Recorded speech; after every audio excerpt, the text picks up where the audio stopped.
کچھ باتیں ہماری زندگی میں ایسی ہوتی ہیں کہ عقل اس بات کو تسلیم نہیں کرتی، یا یوں کہہ لیں کہ عقل کو حیران کر جاتی ہیں۔ میری دیورانی کی حرکتیں بھی کچھ ایسی ہی تھیں۔ وہ عورت بہت عجیب تھی۔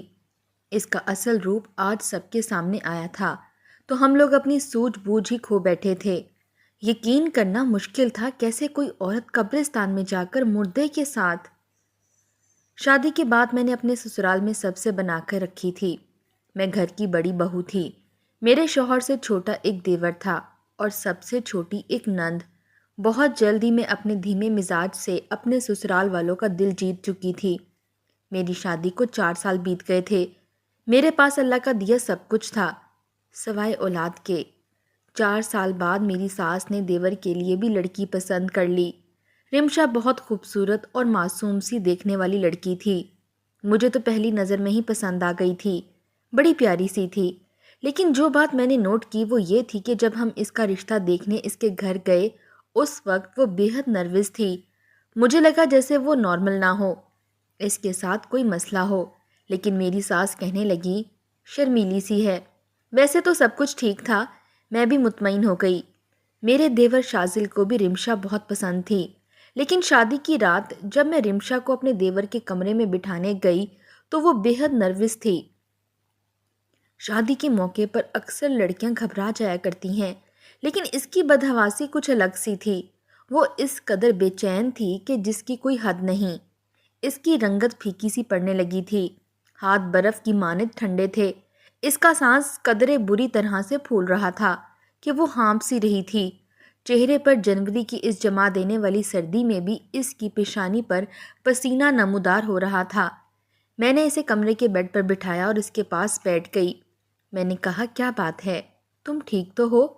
میرے سوال پر وہ بکھلاہٹ کا شکار ہوئی تھی۔ نفی میں سر ہلانے لگی، اپنے پرس سے ٹیشو نکال کر پسینہ پونچھنے لگی۔ میں نے اس کا ہاتھ تھام کر بڑے پیار سے اسے تسلی دی کہ شازل بہت اچھی عادات و اطوار کا مالک ہے، تم اتنا گھبراؤ مت۔ میری تسلی شاید اس کے لیے ناکافی تھی۔ پھر میں نے سوچا کہ شاید شازل سے ہی بات چیت کر کے اسے کچھ اطمینان ہوگا۔ شازل میرے بالکل چھوٹے بھائیوں جیسا تھا، میری بہت عزت بھی کرتا تھا، عادات کا بھی بہت اچھا تھا، بس ذرا شوخ مزاج تھا، مذاق کی عادت تھی۔ مجھے یقین تھا کہ رمشا بہت جلد اس گھر میں ایڈجسٹ کر لے گی، لیکن جو کچھ شادی کی اگلی صبح ہوا تھا میرے لیے ناقابل فہم تھا۔ فجر کے وقت ہی میری آنکھ شور سے کھلی تھی۔ میرے برابر میں میرے شوہر رامز سو رہے تھے، ان کی بھی آنکھ کھل گئی تھی۔ شور سن کر ہم دونوں بھی کمرے سے باہر نکلے تو ایک افراتفری کا عالم تھا۔ میرا دیور بہت بدحواس سا تھا۔ میری ساس دیور کے کمرے میں تھیں۔ جب میں باہر آئی تو دیور سے وجہ پوچھنے لگی، کہنے لگا پتہ نہیں رمشا کی طبیعت خراب ہے، بے ہوش ہو گئی ہے۔ یہ کہہ کر وہ فون پر ہمارے فیملی ڈاکٹر سے بات کرنے لگا۔ انہیں گھر بلا رہا تھا۔ میں بھی دیور کے کمرے میں چلی گئی۔ رمشا اپنے عروسی لباس میں ہی ملبوس بیڈ پر بے ہوش لیٹی ہوئی تھی۔ میری ساس اس کے چہرے پر پانی چھڑک کر اسے ہوش دلا رہی تھیں۔ مجھے دیکھ کر کہنے لگیں تم ہی دیکھو اسے ہوا کیا ہے۔ میں رمشا کے قریب آ گئی، اسے ہلانے جلانے لگی، لیکن وہ بے ہوش تھی۔ کچھ ہی دیر میں ڈاکٹر بھی پہنچ گیا۔ اس نے چیک کیا تو جو بات اس نے بتائی ہم سبھی وہ سن کر پریشان سے ہو گئے تھے۔ بھلا ایسا بھی کوئی لڑکی اپنی شادی کی رات کو کر سکتی تھی؟ جو کچھ رمشا نے کیا تھا یہ تو خود شوہر کو شک میں ڈالنے والی بات تھی۔ ڈاکٹر کی بات سن کر سب سے زیادہ غصہ شازل کو آیا تھا۔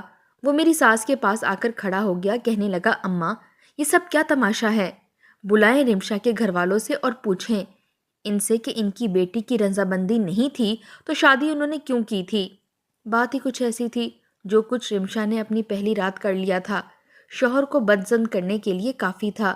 یہ رات تو ایسی ہوتی ہے کہ عورت اگر شوہر کی محبت کا جواب محبت سے نہ دے تو مرد یہی سوچتا ہے کہ کہیں اس کا شادی سے پہلے کسی اور سے افیئر نہ ہو۔ ہمارا معاشرہ ہی کچھ ایسا ہو چکا ہے، عورت کی فطری گھبراہٹ کو بھی کچھ بھی نام دے دیتا ہے، اور جو رمشا نے کیا تھا وہ شک کی کوئی گنجائش ہی نہیں چھوڑتا تھا۔ رامز شازل کو سمجھانے لگے کہ تم اتنا غصہ مت کرو، جب تک اسے ہوش نہیں آ جاتا، شک و شبہات میں اپنا ذہن خراب مت کرو۔ رامز کی بات سن کر شازل کا غصہ کسی طور بھی ختم نہیں ہو رہا تھا۔ 2 گھنٹے بعد رمشا کو ہوش آیا تھا اور شازل کا بس نہیں چل رہا تھا کہ اس کا ہاتھ پکڑے اور گھر سے باہر نکال دے۔ وہ قہر بھری نظروں سے اسے دیکھ رہا تھا۔ مجھ سے کہنے لگا، بھابھی، اس سے وجہ پوچھیں کہ اس نے یہ حرکت کیوں کی تھی، ورنہ میرا طریقہ شاید اسے بہت برا لگے گا۔ شازل بڑے غصے سے یہ کہہ کر کمرے سے باہر چلا گیا۔ میری ساس بھی وہیں موجود تھیں۔ حالانکہ وہ بہت غصے والی نہ تھیں، لیکن جو حرکت رمشا نے کی تھی اس پر تو میری ساس کو بھی غصہ آنے لگا تھا۔ وہ رمشا کے پاس بیٹھ گئیں۔ وہ نظریں جھکائے بیٹھی تھی۔ میری ساس نے پوچھا کہ کیا تمہارے گھر والوں نے تمہاری شادی زبردستی اپنی مرضی سے کی تھی؟ میری ساس کے سوال پر ٹپ ٹپ اس کے آنسو بہنے لگے۔ کہنے لگی، نہیں، ایسی کوئی بات نہیں ہے، بس مجھے شادی سے خوف آتا تھا۔ شادی کے نام سے میرا دل کانپ جاتا تھا، اس لیے میں نے نیند کی گولی کھائی تھی۔ ڈاکٹر نے بھی یہی بتایا تھا کہ یہ لڑکی نیند کی گولی کے زیر اثر ہے، کچھ دیر بعد ہوش میں آ جائے گی۔ اس نے آج ہی کی رات نیند کی گولی کیوں کھائی تھی، یہ بات قابل تفتیش تھی۔ میرے دیور کو لگا کہ وہ اس کے ساتھ شادی پر رضامند نہ تھی، اس لیے اس نے یہ حرکت کی تھی۔ کیونکہ شازل کے کمرے میں جاتے ہی وہ اس سے دور رہنے کا کہنے لگی۔ پہلے تو وہ اسے رمشا کی جھجک سمجھتا رہا، اسے اپنے اور اس کے مابین ہونے والے رشتے کی نوعیت بتاتا رہا، لیکن رمشا کی نہ ہاں میں نہ بدلی تھی۔ اس کی بدحواسی اتنی بڑھ گئی کہ وہ بے ہوش ہو گئی۔ رخصتی سے پہلے ہی وہ اپنے گھر سے نیند کی میڈیسن کھا کر آئی تھی۔ وہ رونے لگی کہ اس کا کسی کے ساتھ کوئی چکر یا تعلق نہیں ہے، بس وہ شادی کے رشتے سے گھبراتی تھی۔ میری ساس نے شازل کو ہی سمجھانے کی کوشش کی تھی کہ وہ رمشا پر شک نہ کرے، لیکن یہ بات بس ایک بار کی نہیں تھی۔ رمشا کا مزاج ہی کچھ عجیب و غریب سا تھا۔ وہ ہر وقت کسی خوف کے زیر اثر رہتی تھی، نہ جانے اسے کس بات کا خوف تھا۔ شازل نے پہلے تو بہت کوشش کی کہ رمشا اپنے لیے دیے مزاج کو بدلے، میری طرح گھر کے باقی افراد کو اہمیت دے، ان کے پاس بیٹھ کر وقت گزارا کرے، لیکن جب وہ اپنی ہی بنائی دنیا میں رہ کر خوش تھی تو اس نے بھی کہنا چھوڑ دیا۔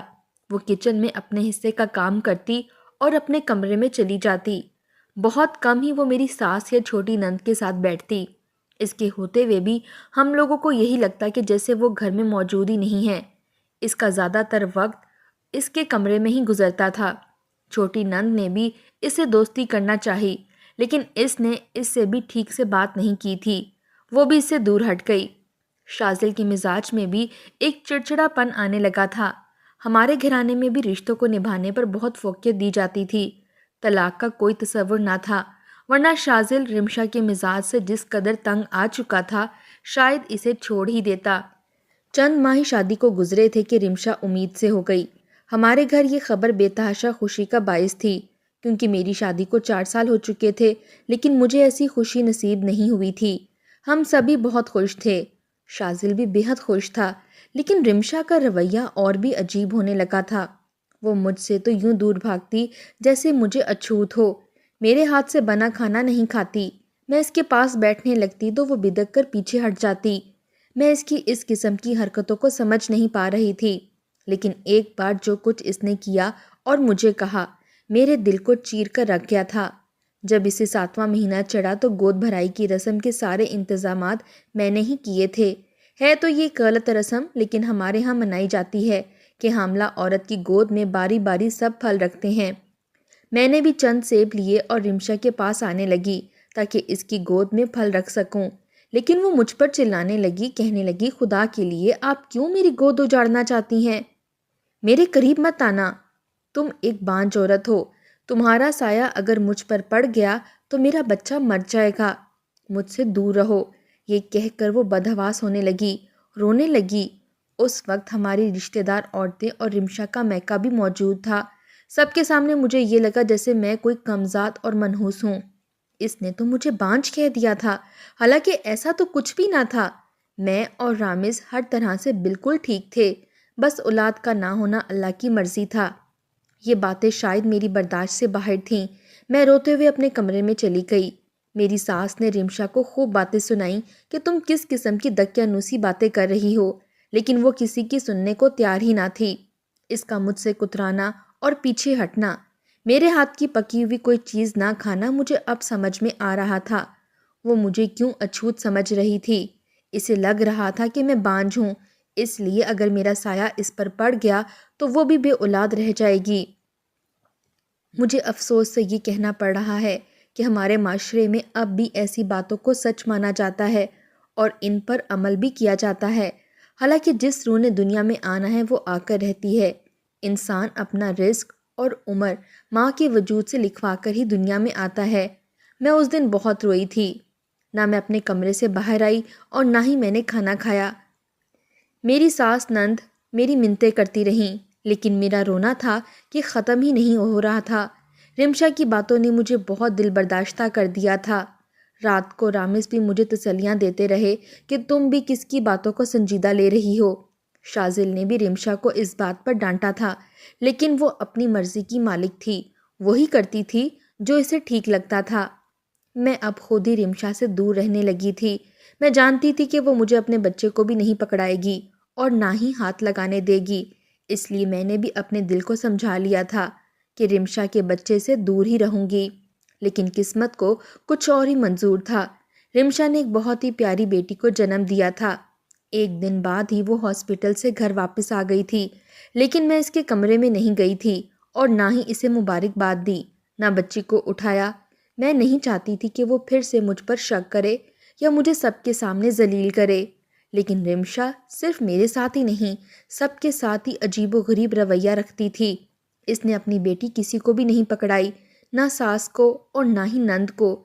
کہنے لگی آپ لوگوں کے ہاتھ گندے ہیں، میری بیٹی کو جراثیم لگ جائیں گے، یہاں تک کہ شازل کو بھی یہی کہتی تھی۔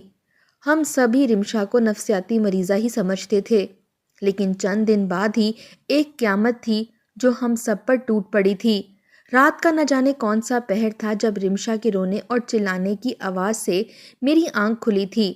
جب ہم دونوں میاں بیوی کمرے سے باہر نکلے، آواز رمشا کے کمرے سے ہی آ رہی تھی۔